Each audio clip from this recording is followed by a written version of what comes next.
주 안에서 이렇게 만나서 말씀 나누고 선포할 수 있는 참 소중한 기회입니다.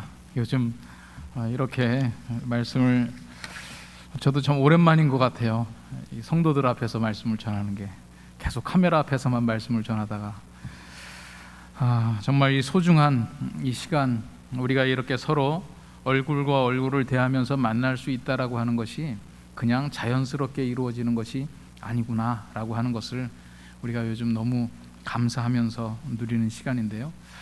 오늘 저는 귀하게 또 불러주셔서 또 5월달, 요새는 코로나 때문에 5월달이 가정의 달인지도 모르고 그냥 지나가고 모이는 것을 다 피하다 보니까 참 어려운 시기들을 지내는데, 그래도 우리가 5월을 지나면서 5월 마지막 주에 가정의 행복에 대해서 한번 생각해 볼 수 있어서 참 감사를 드립니다.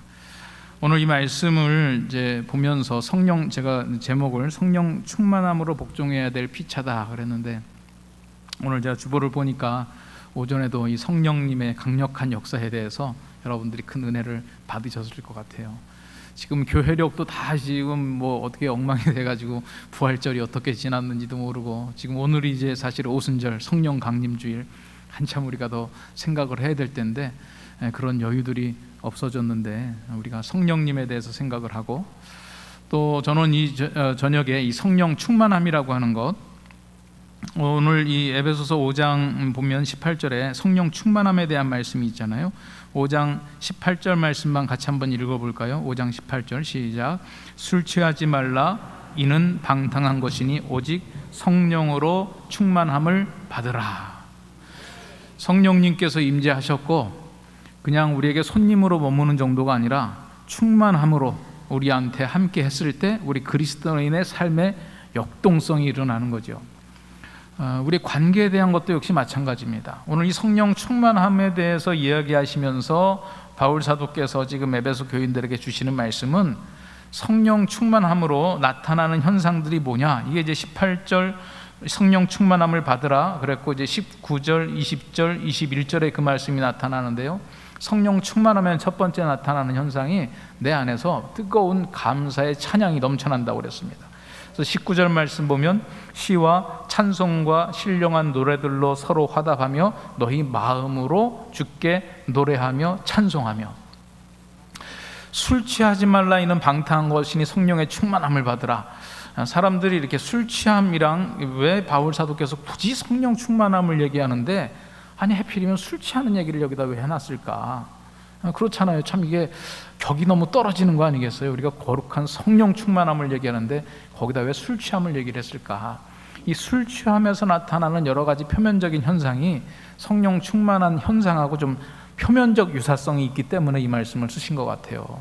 술 딱 들어가면 제정신이 아니고 그냥 감정이 충만해지죠. 어떤 분들은 울고 어떤 분들은 노래 부르고 막 감정이 충만해지는데, 성령께서 우리 안에 충만하게 임하실 때는 내 안에서 막 넘쳐나는 노래가 있다는 거예요. 거룩한 노래, 신령한 노래. 그래서 여러분들이 성령 충만한 상태인지 아닌지를 알아보려면 막 설거지를 하면서 일터에서 내가 걸어가면서 내 입에서 어떤 노래가 흥얼흥얼 나오나, 막 노래방 가서 이렇게 예약하면서 불러가던 노래가 나오면 그건 성령 충만한 상태가 아닐 거예요. 지금 오늘 부부라고 그러셨나요? 이렇게 아름다운 찬양이 내 입에서 막 흘러나오는 것은 성령 충만함의 증거죠. 성령 충만한 사람은 내 안에서 신령한 노래들이 나옵니다.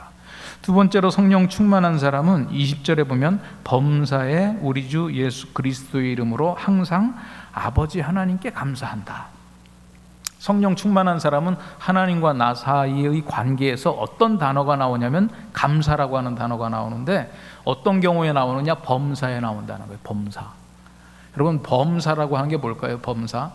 범사에서 혹시 여러분들은 이제 차 몰고 가다가 교통사고가 나거나 회사에서 잘리거나 사업하다가 부도가 나거나 내가 원하지 않는 질병에 걸리거나 그러면 그거는 범사에서 이제 빼면 되죠? 뺄까요? 넣을까요? 범사라고 하는 거는 그 모든 것들을 다 포함하는 겁니다. 범사.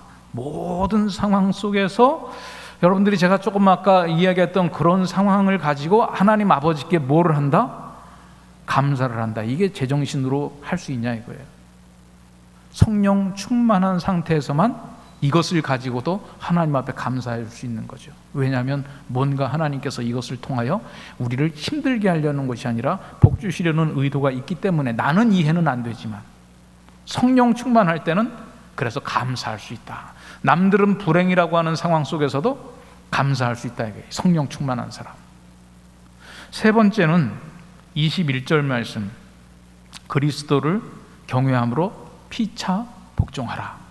성령 충만한 사람에게서 나타나는 세 번째 표현은 뭐예요? 첫 번째는 내 마음속에서 넘쳐나는 기쁨, 두 번째는 하나님과의 관계 속에서 모든 상황을 가지고 감사할 수 있는 것, 세 번째는 피차에 복종할 수 있는 것.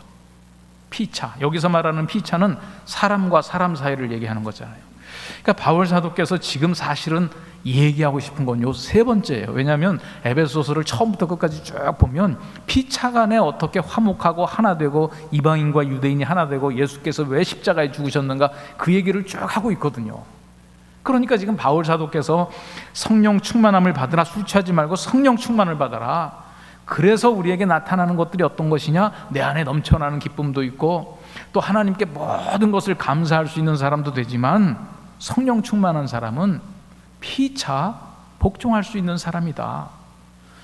어찌 보면 제가 생각하기에는 바울 사도께서 이 내용 중에 가장 하고 싶으셨던 말씀은 요 세 번째 말씀이라 이거예요. 그리스도를 경외함으로 피차 복종하는 삶이 어디에서 나타나느냐? 성령 충만함으로 나타난다. 오순절 성령 강림의 역사가 있고 이것이 삶의 내재화가 되고 우리가 성령 충만한 삶을 살아갈 때 이 세 가지 현상이 나타나는 거죠. 막 기쁨의 찬양이 있고 하나님 앞에 모든 것을 가지고 다 감사할 수 있는데 성도 간에 사람과 사람 간에 피차 복종할 수 있는 것, 이것도요 그래서 첫 번째 두 번째만큼이나 힘든 거죠. 이것도 맨정신으로는 안 된다는 거예요. 성령 충만해야만 피차 복종할 수 있다. 제가 이 교회 홈페이지도 이렇게 좀 살펴보고 하니까 목사님께서 매주 이제 칼럼을 쓰시더라고요. 그래서 5월 15일 칼럼이 보니까 교회는 관계 공동체다. 너무 좋은 말씀, 너무 중요한 말씀 쓰셨더라고요. 교회는 관계 공동체라는 거예요. 우리가 그냥 한 사람 한 사람이 하나님 앞에 독대하고 앉아 있는 게 아니라 우리가 공동체로 앉아 있다라고 하는 생각을 해야 되는데 그러려면 어떻게 해야 되느냐? 피차 복종하지 않고서는 여러분들이 여기 앉아 있는 의미가 없다는 거예요. 하나님이 그러려면 여러분들 뭐하러 이렇게 어렵게 모입니까? 이 코로나의 와중에 여러분들이 하나님 못 만나서 모이는 거 아니잖아요. 저는 그래서 교회는 사람을 만나는 곳이냐 하나님을 만나는 곳이냐 두 가지 중에 하나를 꼭 선택해야 된다라고 물어본다면 저는 사람 만나는 장소라고 얘기하고 싶어요. 왜냐하면 하나님을 못 만난다는 게 아니라 하나님은 여기서도 만날 수도 있고 여러분들이 집의 골방에서도 만날 수 있어요. 그런데 사람은 여러분들의 골방에서 못 만나잖아요. 그러니까 왜 우리가 교회에 모여요? 사람 만나려고 모이는 곳이다. 여러분 그래서 교회 와가지고 뭐 속세기는 사람, 나 그 사람 안 보면 되지 뭐 난 하나님만 바라볼 거야 이렇게 얘기하시려면요 뭐 교회 차라리 나오지 말라고는 얘기 못 하겠고 교회 나오는 의미가 없어요. 그래서 저는 약간 극단적인 얘기지만 왜 우리가 이 시대에 교회로 모여야 되느냐? 성도 간의 교제를 위해서 피차 복종하는 것을 훈련하고 그것을 실천하기 위해서 우리가 모이는 것이다. 성령 충만함으로 우리가 해야 될 것이 피차 복종하는 것인데 피차가 없어버리면 안 되잖아요. 여러분 사실은요 우리가 갈등이 안 생기려면 안 만나면 됩니다. 저는 피스메이커라고 하는 사역을 할 때 화평하게 하는 자, 어떻게 그리스도인들이 화평한 삶을 살아가느냐 여기에 대한 성경적인 원리들을 가르쳐주고 훈련하는 이런 사역을 하고 있는데요. 저는 원래 의도했던 게 교회 문제와 관련된 일을 하려고 하진 않았는데 교회 분쟁이 그렇게 많더라고요 대한민국 안에. 그런데 요새 코로나 덕분에 잠시 소강 상태예요. 안 만나니까 못 싸우잖아요. 그래가지고 지금 요즘 교회 이제 은퇴하고 부임하고 하는 일이 굉장히 수월해져요. 왜냐하면 그냥 온라인으로 투표도 하고 그냥 몇 사람 뭐 이렇게 하여튼 소수로 모여서 일을 진행하다 보니까 분쟁이 있을 만한 교회들이 그냥 조용히 넘어가는 일들이 너무 많아요. 그래서 감사하다 사람이 못 모여서. 그러나 그건 사실 감사할 일이 아니죠. 미성숙한 거죠. 안 만남으로 문제가 해결된다라고 하는 것은 지금 성숙함이 아니에요. 주님께서는 우리가 함께 모이면 어려울 걸 알아요. 만나면 갈등이 생길 걸 알아요. 그러니까 성령 충만함으로 뭘 해야 되느냐? 피차 복종해야 된다는 거죠. 그러면서 우리 보고 너희들 그냥 만나서 싸우지 말고 그냥 각자 골방에서 뭐 인터넷으로도 다 예배드리는데 그냥 드려라, 이렇게 하고 끝날 수 있지만 왜 우리가 자꾸 싸울 가능성이 많이 생김에도 불구하고 만나야 되느냐? 성령 충만함을 원하고 성령 충만함을 실천하기 위해서 이것을 우리가 실천해 나가야 된다라고 하는 거죠.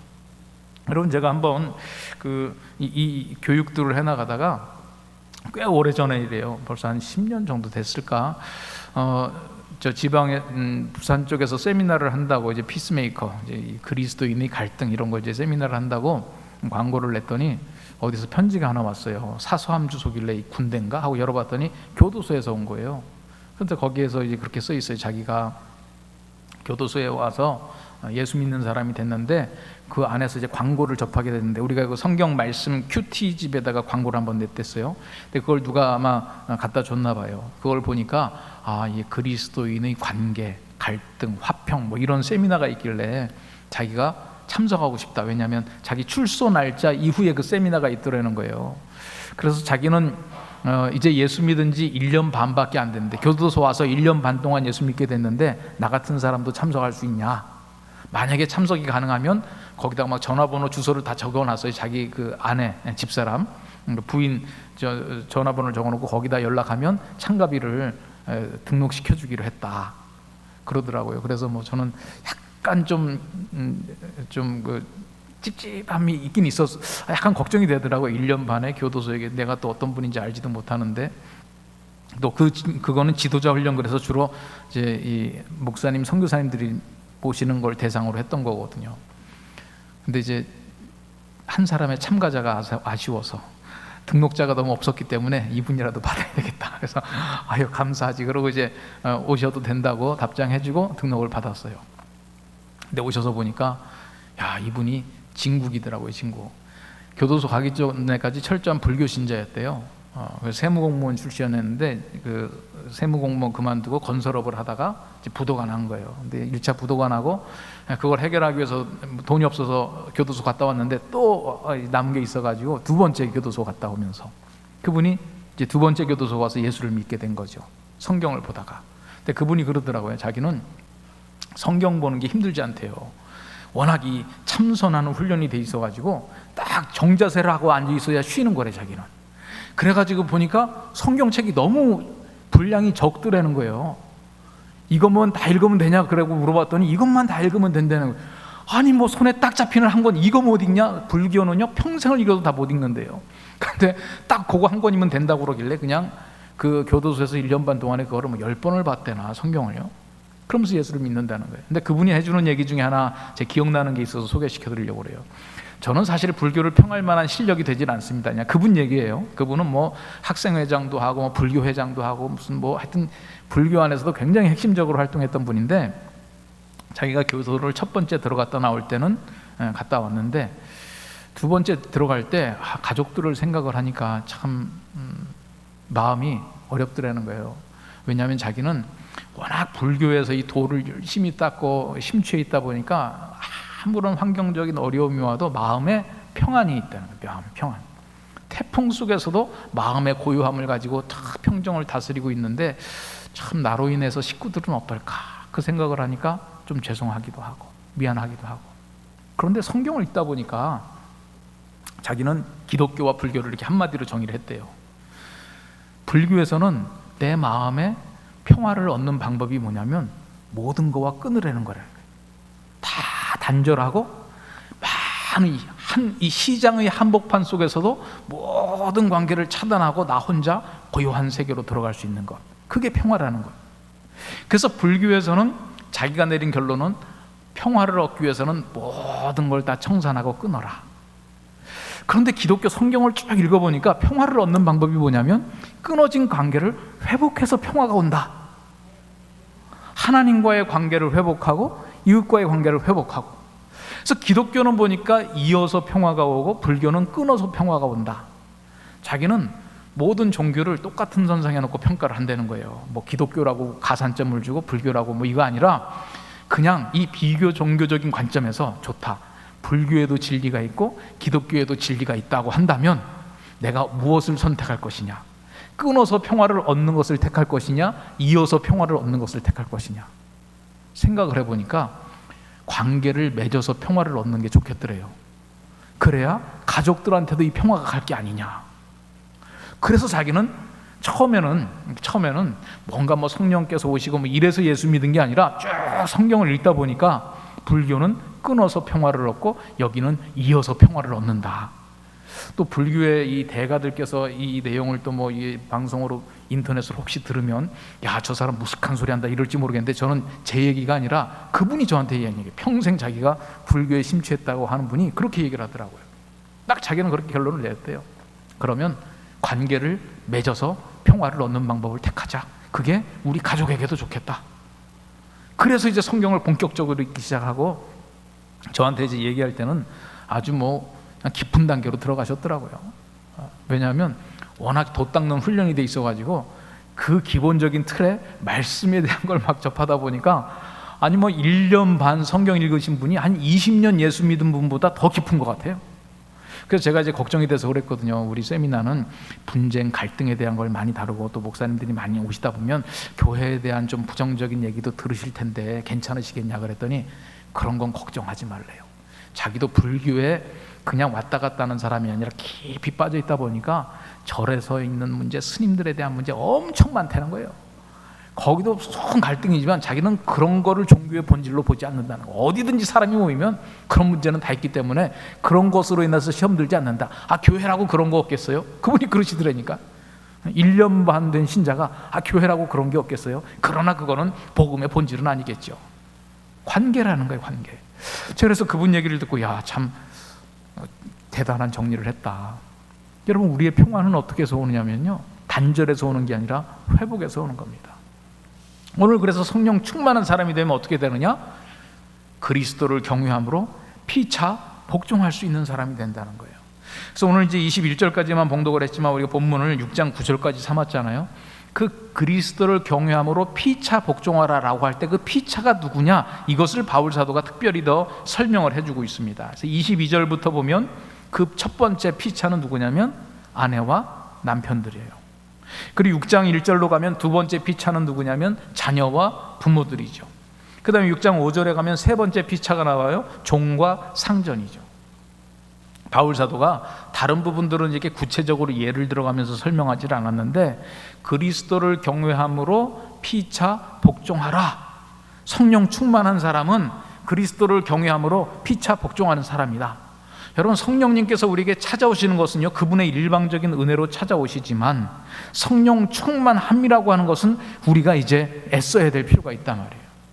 그래서 성령 충만한 사람은 피차 복종하기도 하지만 우리가 서로 피차 복종하기를 훈련하면 우리 안에 성령이 충만해지는 경우도 되는 거죠. 그래서 우리가 굉장히 중요한 거예요. 그런데 왜 바울 사도께서 다른 것은 구체적으로 예를 들지 않으면서 이 피차라고 하는 카테고리에 대해서 남편과 아내, 부모와 자식, 종과 상전, 왜 이 구체적인 영역을 예를 들었을까?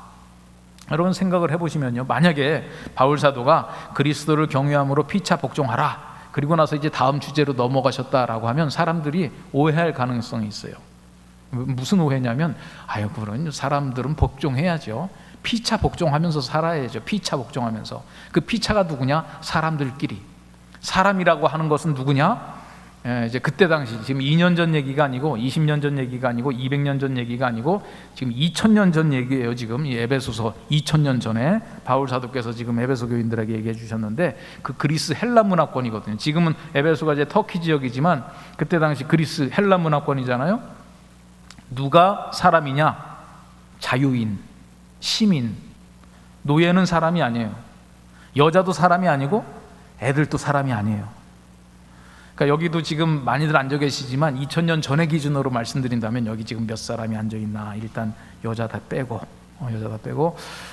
미성년자 빼고, 그럼 이제 남성들 중에서도 가정 안 가지신 분이 있죠. 이제 그분들은 죄송하지만 빼고, 그 다음에 저 남성 가정 가지신 남자분들 중에서도 지금 월급 받으면서 일하는 피고용자들 있잖아요. 고용 사용자들 말고, 사장님들 말고 누군가로부터 월급을 정해서 받는 사람들, 이런 분들을 빼고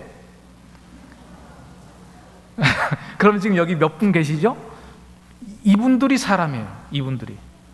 이분들이 참정권도 있고 뭔가 발언할 수도 있고 그 뭐 그리스의 민주정 공원 이런 얘기하는 거 그런 얘기들의 이 자격을 누가 가지고 있느냐? 이 시민들, 자유 시민들이 가지고 있었던 거예요.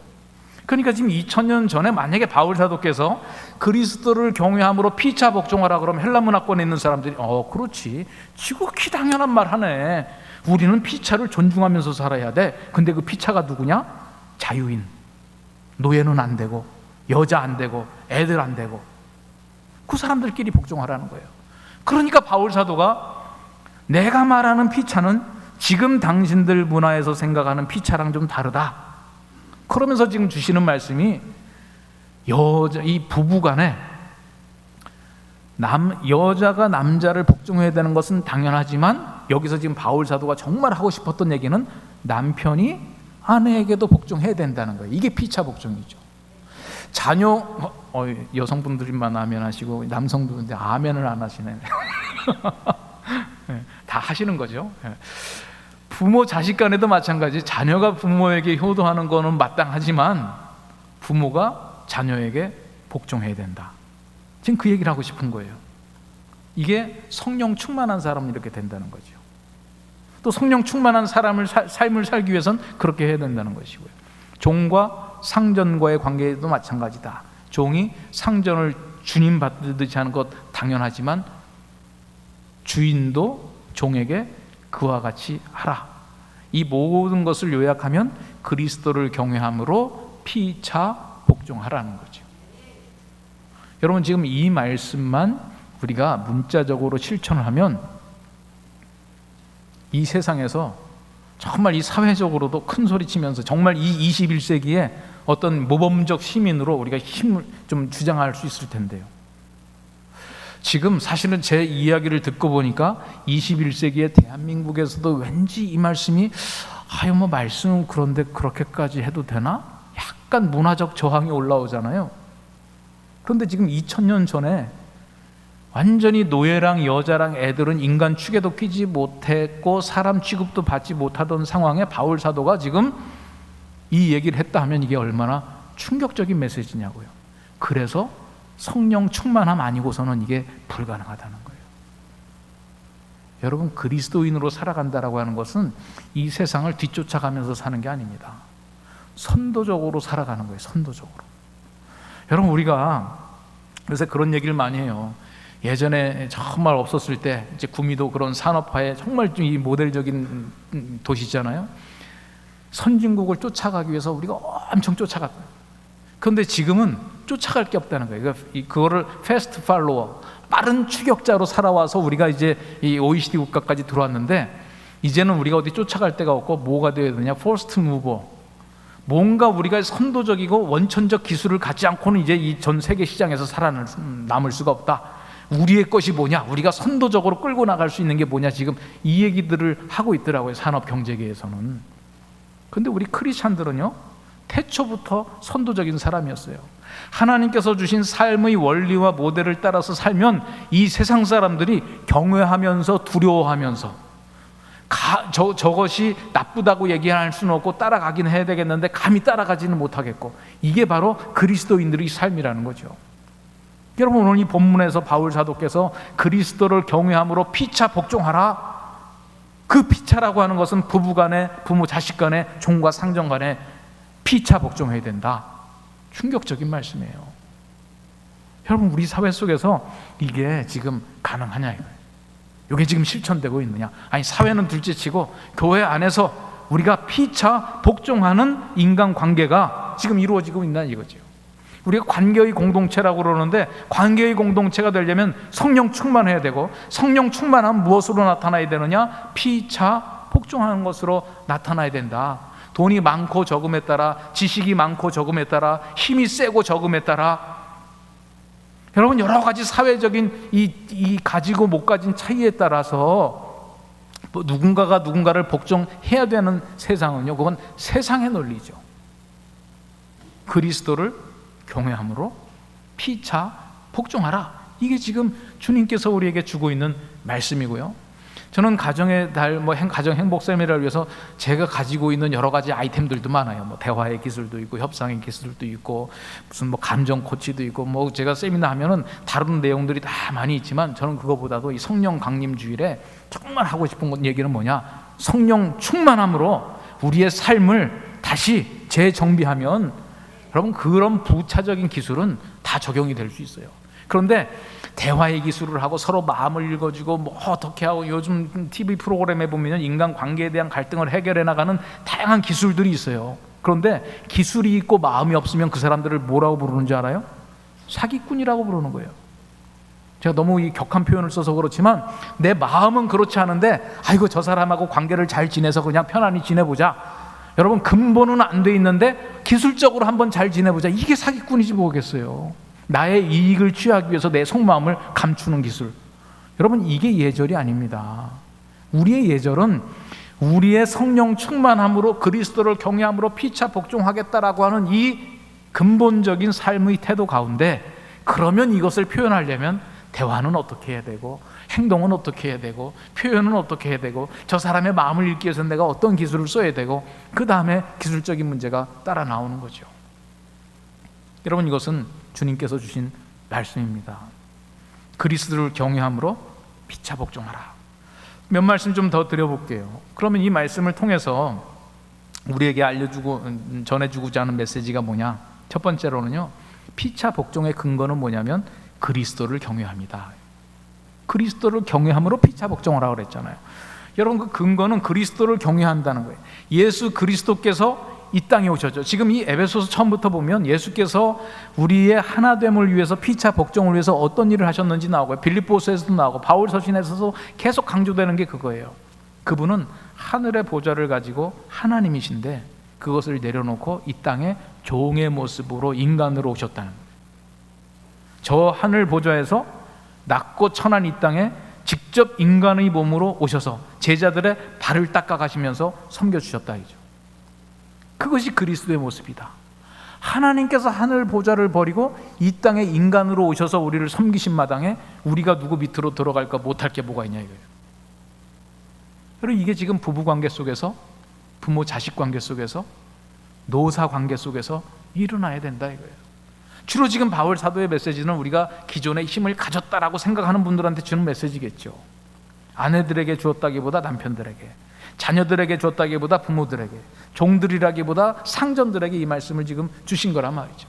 우리가 어떻게 해야 되느냐? 우리의 가진 권리를 주장할 게 아니라 그들을 위해서 내가 낮아집니다. 우리에게 섬김의 본을 보여주었다. 진정한 사랑은요, 피차 복종하는 거죠.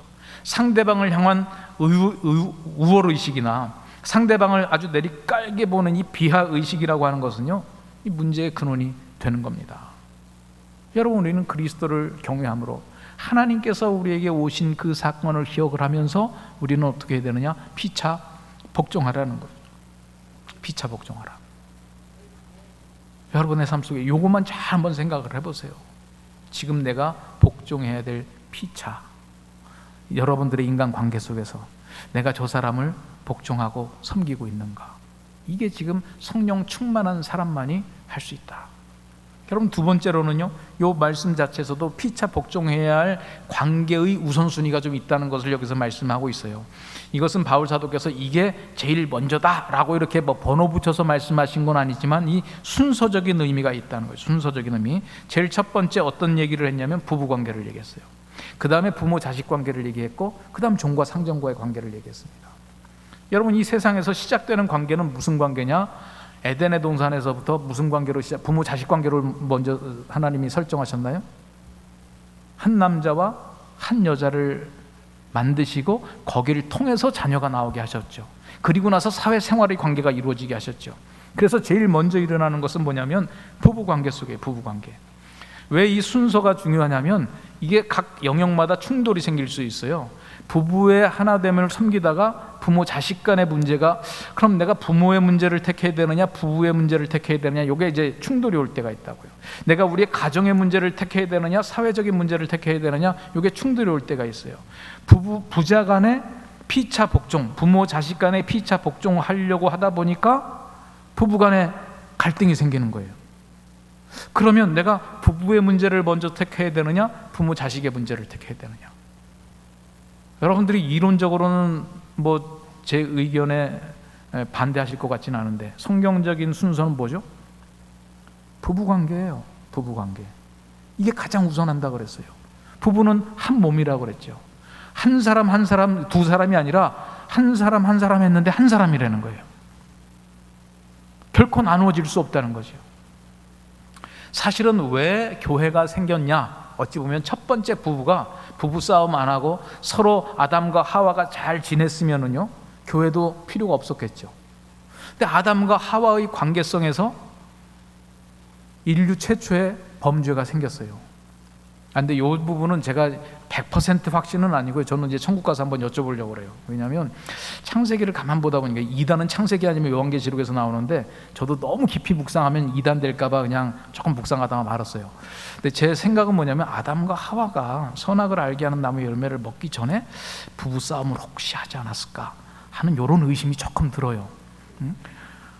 아니 그렇지 않고서는 이게 하와가 덜커덩 이걸 뭐 따먹고 남편한테 막 줘가지고 같이 잘못하게 하고 이럴 게 아니거든요. 부부간의 커뮤니케이션이 잘 되고 서로 대화가 있고 부부가 일심동체가 되어서 지냈다면 그 사이를 사탄이 파고들 수가 없죠. 사탄, 뱀이요. 뭐 그냥 우리가 생각하는 이런 징그러운 뱀이 아니라 고대 수메르 신화나 고대 근동 문화 보면 그 이집트의 그 투탕카멘 임금님 마스크에도 보면 뱀이 이렇게 딱 나와 있잖아요. 뱀은요 지혜의 상징이에요. 그때 당시에. 그러니까 이 창세기를 듣는 출애굽 백성들이 벌써 뱀 얘기 들으면 짚히는 게 있어요. 그러니까 뱀이 이 부부 사이를 파고드는 거죠. 하나님과의 관계에 이 파고들미 힘드니까 뭐 어디를 파고들었느냐? 부부 관계를 어렵게 한단 말이에요. 그러니까 사실 첫 번째 부부 관계와 이 가족 관계가 깨어졌기 때문에 하나님께서 우리의 이 부부 관계의 모델로 하나님께서 직접 이 땅에 오셔서 오늘 그래서 이 부부 관계를 얘기하면서 뭐라고 했냐면 교회와 그리스도와의 관계다. 비밀이 크도다. 이것이 바로 부부 관계의 원형이다. 예수님께서 이 땅에 오셔서 십자가의 죽으심으로 교회를 사랑하여 회복한 것, 이게 부부 관계의 원형이라는 거예요. 첫 번째 깨어진 부부 관계를 그리스도와 교회의 모습으로 회복시켜 주셨다는 거죠. 그래서 우리가 교회 생활을 통해서 배울 수 있는 모델은 뭐냐면 부부 생활의 모델이에요. 우리가 어떻게 예수님을 사랑하고 우리가 어떻게 예수님께 복종하고 예수님께서 어떻게 나를 섬겨주시고 이것을 배우고 실천해서 이거를 어디다 적용시키느냐? 부부관계에다가 적용시키라는 거예요. 지금 제가 성경을 쭉 읽진 않겠지만 이 22절부터 이 33절까지 각각 자기 아내 사랑하기를 자신같이 하고 아내도 남편을 존경하라. 그 위에 32절에 이 비밀이 크도다. 나는 그리스도와 교회에 대하여 말하노라. 여러분, 그리스도와 교회에 대해서 말하는 것이 무슨 말이냐? 부부관계를 말한다는 거예요. 그래서 교회를 통해서 뭐를 배워야 되느냐? 부부의 사랑을 배워야 돼요. 또 부부의 사랑을 통해서 뭐를 우리가 실천해 나가느냐? 그리스도에 대한, 교회에 대한 것을 배워나갈 수 있어야 돼요. 이게 상호 교차적이라는 거예요. 그래서 우리가 그리스도인이라고 하면 교회 생활을 통해서 건강한 부부 생활이 이루어져야 되고요, 건강한 부부 생활을 하는 사람이 또 건강한 교회 생활을 할 수 있는 거죠. 여러분, 이게 우선적이라는 거죠. 그 다음이 부모 자식이라는 거예요. 여러분, 이게 이제 우리의 전통적 가치관과 좀 충돌하는 겁니다. 여러분, 부부의 관계에 어려움을 줄 수 있는 부모 자식의 개입은, 이 관계의 문제는 이건 2차적으로 가야 되는 거죠. 성경적 순서가 그래요. 여러분, 여기 계시는 많은 부모님들, 이제 좀 효도를 받으셔야 될 분들이 섭섭하실지 모르겠지만, 여러분, 그렇게 해줘야 사실은요 제대로 된 효도가 돌아온다는 거예요. 저도 이제 목사다가 되다 보니까 결혼식 주례를 제가 만 30대부터 시작을 했잖아요. 결혼 주례를 하다 보니까 제가 이제 결혼식 주례할 때 꼭 하는 게 있어요. 그 신랑 신부가 이렇게 딱 서서 마지막에 인사하고, 신랑 신부가 행진하는데 어떤 분들은 이렇게 그 혼주, 신랑 신부의 부모님들도 이렇게 쭉 따라서 나가게 하시더라고요. 그래서 저는 뭐라고 그러냐면, 자, 여기서 이제 신랑 신부 다 인사하셨죠? 신랑 신부가 떠나가는 것을 보면서 여기 서 계시는 부모님들이 가슴이 아파야 된다. 왜 가슴이 아파야 되냐? 떠나가는 거니까 가슴이 아파야죠. 여러분, 떠나가는데 가슴이 안 아플 사람 없어요. 만약에 결혼식을 했는데 우리 자녀가 결혼하는데 여러분들 가슴이 안 아프다, 그럼 뭔가 문제가 있어요. 지금 안 떠나보낸 거야. 안 떠나보내면 가슴이 안 아프죠. 그래서 되게 한국적인 문화 속에서는 신부 쪽이 가슴이 아플까요? 신랑 쪽이 가슴이 아플까요? 요새는 뭐 많이 바뀌긴 했어도 그래도 전통적으로 우리의 개념 속에서는 제가 이 신랑 부모님이 물론 그 울음이 종류가 약간 다르긴 하지만 신랑 부모님 막 슬퍼하고 이런 건 잘 못 봤어요. 근데 신부 부모님들은 좀 울기도 하고 막 가슴 아파하기도 하고 그래요. 그래서 이제 결혼하고 나면 이 자녀들이 친정 쪽, 이 처가 쪽으로 가서 재밌게 노나요? 시댁 쪽으로 가서 재밌게 노나요? 왜 처가 쪽으로, 친정 쪽으로 가서 재밌게 노느냐? 아팠기 때문에, 관계가 단절됐기 때문에, 떠나 보냈기 때문에 다시 만나는 기쁨이 있어요. 그런데 안 떠나 보낸 데는요, 갈등이죠.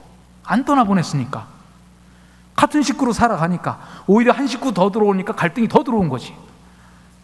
그래서요, 이거는 불효하라는 게 아니라 제대로 떠나 보내야 제대로 된 행복을 누릴 수 있다. 여러분들이 혹시 지금 출가한, 결혼한 자녀들과의 관계 속에서 문제가 있다라고 하면 내가 진정 떠나 보냈나? 요거 한번 점검해 보셔야 돼요. 그리고 혹시 쟤들이 나한테 효도한다고 부부간에 싸운다 그러면 야, 여기 끊어라. 떠난 관계에서 뭘 신경 쓰고 그래? 우리 집 냉장고 사줄 필요 없어. 니네 뭐 저기 카페트 바꿔, 차를 바꾸든지. 보니까 그거 갖고 싸우는 것 같거든요. 여러분, 그게 지금 성경에서 얘기해 주고 있는 순서라는 거예요. 그리고 이것이 흘러 넘쳐야 되는 겁니다. 이 부부 관계 속에서 사랑이 흘러 넘쳐야 부모 자식으로 가죠. 부모 자식에서 사랑이 흘러 넘쳐서 이 건강한 사회로 가는 겁니다. 근데 제가 벌써 이런 설교를 하면 혹시 모르겠어요. 여러분들이 좀 진보적이다라고 하는 사람들은요, 벌써 공격이 들어옵니다. 왜 그것을 개인의 문제로, 가정의 문제로 책임을 돌리느냐 이러는데, 성경은 그렇게 얘기를 하고 있어요. 건강한 가정을 이루라는 거예요. 여러분, 부부간에 사랑이 충분하지 못하면 어떻게 되는지 압니까? 애를 잡아요. 애를 잡아. 이건 사랑이 아니라 집착이죠. 부모 자식 관계로 부정적인 영향이 흘러간단 말이에요. 이 가정 안에서 이제 에너지가 넘치지 못하면 이게 어디로 흘러가느냐? 사회로 흘러가요. 그래서 남편분들이, 이제 일하시는 분들이 새벽부터 밤중까지 일합니다. 그러면서 내가 다 식구들 벌어 먹여 살리려고 이렇게 열심히 일한다 그러지만 가정에 들어가 보면요, 엄마가 애를 잡고 있어요. 그냥 막 소리가 나요. 시끄러워. 들어가기가 싫어. 그러니까 자기는 그냥 밖에서 일하는 거예요. 이래. 여러분, 이거는 사랑이 아니고요, 자기의 부족을 채우려고 하는 겁니다. 그래서 이거를 결핍이라고 그래요. 부부간의 애정의 결핍이 되면 애를 잡든지 일에 미치든지, 이거는 정상이 아니라 이거죠. 왜 한국 이 부모님들이 자녀의 교육에 집착을 하고 계시는지, 여러분, 그거는 자녀 교육을 통해서 여러 가지 사회적인 이슈, 이거는 뭐 한두 가지 문제로 설명할 일은 아니지만 그 중에 하나, 성경적인 순서로 접근해 보면 부부간에 사랑의 에너지가 충분히 흘러넘치지 못하니까 자녀에게 기대를 하는 거죠. 근데 저는 그냥 살아가지고 밥벌이 못할 것 같으니까 투자를 하는 거죠. 지금 투자를 했는데 지금 제대로 효과가 안 나오니까 그냥 저 짜는 거죠 지금. 그럼에도 불구하고 나중에 회수가 안 돼요. 왜냐? 지금은 세금을 많이 걷어가는 시대가 됐거든요. 애들이 돈 벌어가지고 세금 내기도 바쁜데 어떻게 또 부모님한테 용돈까지 갖다 주냐고요. 근데 부모님은 옛날에 내가 투자해 놓은 게 있어가지고, 이게 통계 없이 얘기하는 게 아니고요, 제가 여러 해 전에 한번 통계를 봤더니 OECD 국가 중에 그 부모 자녀의 그 관계에 대한 얘기를 했어요. 부모 자녀의 관계. 부모 자녀의 관계 속에서 부모 자녀의 그 재산에 대한 문제하고 자녀의 방문 횟수가 비례적으로 나타나는 관계. 그러니까 부모가 돈이 많이 있으면 자녀가 자주 찾아간다. 부모의 돈이 적으면 자녀가 덜 찾아간다. 이게 이제 비례적인 관계거든요. 비례적인 관계로 나타나는 나라가 우리나라예요. 여러분, 다른 나라는 그런 현상이 나타나질 않아요. 다른 나라는 부모의 재산이 많고 적어가고 자녀가 부모를 찾아가는 방문 횟수하고 비례 관계로 나타나지가 않다. 관계가 없다 이거예요. 부모가 돈이 있냐 없냐와 상관없이 그냥 필요하면 찾아가고 필요 안 하면 안 찾아가는데, 왜 우리나라는 부모가 돈이 많으면 더 자주 찾아가고 돈이 적으면 덜 찾아가느냐? 이것이 과연 효도냐 교환이냐?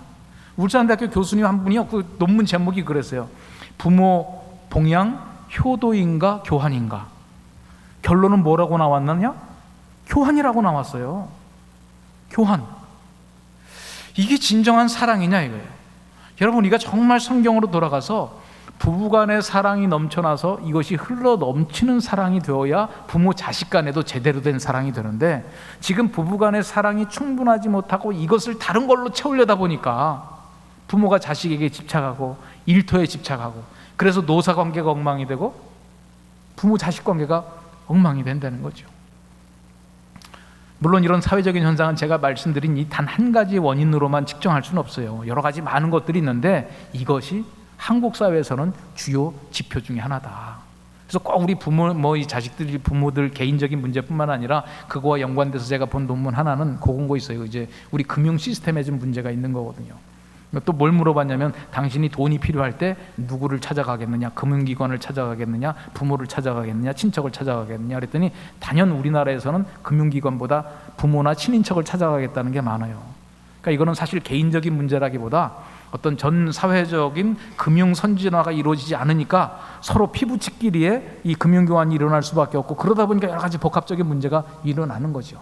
그렇다 할지라도 우리는 어디에서부터 문제를 풀어가야 되느냐? 부부간에 피차 복종하고, 여기에서의 사랑이 흘러 넘쳐서 자녀에게 가고, 흘러 넘쳐서 가는 사랑은 문제가 없는데요, 내가 결핍해서 그것을 가지고 오는 사랑은 사랑이라고 안 하고 심리학적인 용어로는 집착이라고 그러는 거예요. 여러분, 지금 이게 어디에서부터 풀려나야 될까요? 이게 바로 성령 충만이라는 거예요. 성령 충만. 오늘 이 말씀을 가지고 여러 가지 생각해야 될 것들은 많이 있지만, 오늘 그냥 원론적인 이 말씀 하나, 성령 충만함을 통해서 그리스도를 경외함을 통하여 이것을 보고 우리는 뭐를 해야 되느냐? 피차 복종을 해야 되는데, 피차 복종할 순서가 있고, 또 한 가지 더 말씀드리고 싶었던 게, 피차 복종의 내용들이 조금 달라요. 아내가 남편에게 해야 될 복종과 남편이 아내에게 해야 될 복종, 또 부모가 자녀에게 해야 될 복종과 자녀가 부모에게 해야 될 복종, 종이 상전에게 해야 될 복종과 상전이 종에게 해야 될 복종. 단어는 복종이지만 사회적인 실천 형태로 나타날 때는 다양한 표현들이 있겠죠. 예를 들면 사장님이 그 고용되어 있는 일꾼에게 복종하는 건 뭐겠어요? 월급 많이 주는 게 복종이죠. 월급 많이 주는 거, 거기에 대한 노동의 대가를 충분히 지급해 주는 거. 그러면 종이 상전에 대한 복종은 뭐겠어요? 받은 것 이상의 일을 하는 것, 받은 만큼 일을 하는 게 아니에요. 이걸 이제 복종이라고. 그래서 여러분들이 복종 그랬을 때는 내가 지시하고 듣고 이렇게 단편적인 것만 생각을 하는 게 아니라, 남편이 해야 될 복종, 아내가 해야 될 복종, 부모가 해야 될 복종, 자녀가 해야 될 복종. 벌써 부모 자녀 간에도 나왔죠. 부모는 주의 교훈과 훈계로 양육하라는 거예요. 제대로 말씀을 가르치는 것이 복종하는 거예요. 자녀는 주 안에서 순종하고 공경하는 것이 복종이죠. 여러분, 이런 실천적인 내용들, 이런 부분들은 굳이 제가 얘기하지 않아도 이 구미상목교회 여러 또 목사님들과 또 여러 그런 교육적인 내용들을 통해서 구체적인 실천 내용들은 배우실 수 있는 기회가 있을 것 같아요. 오늘 이 말씀, 성령 강림주일에 성령 충만함으로 우리가 무엇을 해야 되느냐? 그리스도를 경외함으로 피차 복종하라. 여러분, 이게 쉬운 말씀이 아니에요. 제가 막 이렇게 설교를 해도 딱 들어오는 질문을 들으면 내가 무슨 설교를 했나 이제 이런 생각이 들 때가 있어요. 제가 한번 대구 쪽에, 제가 요 얘기만 하고 이제 마무리할게요. 대구 쪽에 그 어느 대학생들 수련회가 있어가지고 가가지고 제가 요 비슷한 얘기를 했어요. 막 그리스도를 경외함으로 피차 복종하라, 막 이런 얘기를 했더니 막 은혜 받았다고 막 학생들이 그러더라고요. 그러더니 중간에 쉬는 시간에 어느 형제 한 사람이 저한테 오더니 자기가 복학생이래요. 복학생. 제가 이렇게, 그러니까 저도 대학 때 군대 갔다 온 선배들 보면 굉장히 늙어 보였거든요. 근데 지금 이 반항에서 보면 다 애들이잖아요. 근데 또 지가 나름대로 저는 복학생인데요, 벌써 힘주는 목소리가 느껴져요. 그래서 그런데 그래, 뭐가 좀 문제가 되나요? 그랬더니 자기가 복학을 하고 보니까 세상이 많이 바뀌었대요.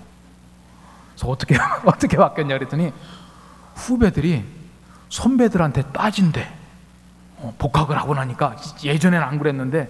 그래서 제가 물어봤어요. 그러면 후배가 선배한테 따진다는 게, 제가 조금 궁금해서 물어보는 건데, 물어보는 거하고 따지는 거하고 어떻게 틀려요? 내가 물어봤지. 선배한테 물어보는 거하고 따지는 거하고 어떻게 틀리냐 그랬더니 제 얘기를 딱 듣고 나더니 글쎄요, 선배한테 물어보면 따지는 건가? 선배한테 묻지도 못해. 그러니까 예전에는 자기는 선배가 시키면 묻지 않고 했는데 요즘 이 어린 것들은 선배가 뭘 했더니 선배님 그걸 왜 해야 되는 거죠? 물어본다는 거예요. 물어봤는데 이거를 따진다고 얘기하는 거죠. 제가 이 그리스도를 경외함으로 피차 복종하라를 엄청 설교를 한 마당에 그 질문이 나오니까 좀 황당하더라고요. 아니 물어봤기로서니 대답해주면 되지. 그거를 뭐 세상이 바뀌었다 따진다 버릇 없다 이런 얘기를 과연 해야 되는가? 여러분 우리의 삶의 실천 영역에 들어가면 그리스도를 경외함으로 피차 복종하라. 여러분 이게 쉬운 게 아닙니다. 여러분 자녀들한테 뭔가를 가르칠 때도요 주의 교훈과 훈계로 양육하라고 그랬잖아요. 근데 오늘 말씀의 컨디션 조건이 하나 있어요. 노엽게 하지 말아요. 여러분들이 막 이렇게 막 자녀들을 했는데 자녀들이 막 열받았어요. 그럼 누가 잘못한 거예요? 노엽게 하지 말래잖아요. 지금 뭔가 여러분들의 가르침에 문제가 있다는 거 아니에요 지금? 그런데 어디 이놈의 자식이 부모한테 공경해야지 버르장머리 없이 이렇게 나가면 된다 안 된다? 내가 왜 자녀님을 노엽게 했을까? 뭔가 주의 교훈이 아니든지 방법론이 잘못됐든지 이거는 점검할 생각을 안 하고 저놈이 말씀대로 살지 않고 부모를 공경 안 한다고 이렇게 뭐 혼만 내서 해야 되겠냐 이거예요. 이런 부분도 이게 쉬운 부분은 아니잖아요. 어떻게 노엽지 않게 주의 교훈과 훈계로 양육을 해나갈까? 이게 쉽지 않기 때문에 이제 제가 하는 일이 있는 거죠. 제가 한국 피스메이커 사역이 이제 그런 것들을 어떻게 실천해 나갈까? 성경에서 어떤 예가 있나? 우리는 우리의 문화적인 관점과 이런 부분들이 어떤 충돌이 있나? 우리가 성경대로 산다라고 하는 것은 부부 관계에서 부모 자식 관계에서 또 우리 이 사회생활 속에서 어떻게 실천돼야 되나? 이런 내용들을 구체적으로 훈련을 해야 될 필요가 있겠죠. 그러나 그 원동력은 어디에서 나오느냐? 성령 충만함으로 그리스도를 경외함으로 그것이 시작된다. 여러분들의 삶 속에서 이 가정의 달을 마무리하면서 여러분들의 성령 충만함으로 피차 복종의 아름다운 관계 공동체가 구미 상모교회를 통하여 이 사회에 이 나라에 펼쳐질 수 있기를 주님의 이름으로 축원합니다. 아멘.